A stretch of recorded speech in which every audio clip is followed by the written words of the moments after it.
Hi, my name is Traci Copeland, and this is The Right Way with Well+Good.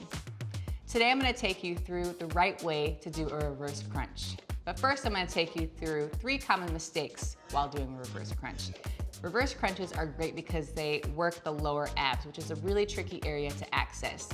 Let's go ahead and get right into it.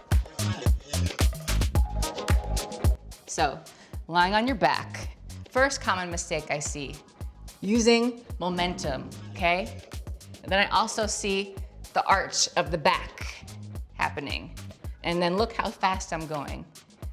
Moving with too much speed.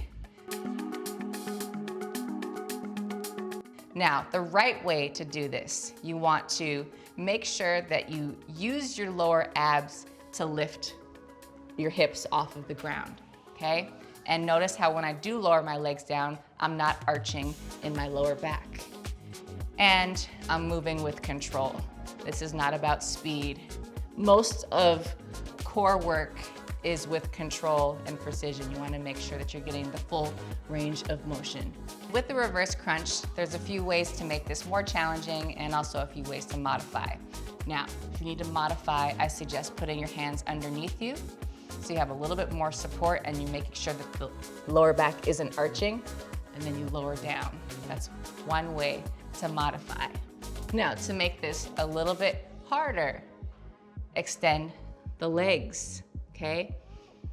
Or you can lift the legs straight up towards the ceiling, okay?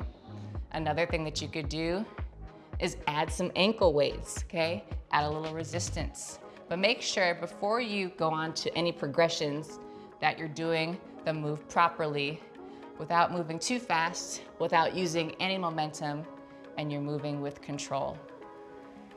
All right, and that is how you progress and regress a reverse crunch.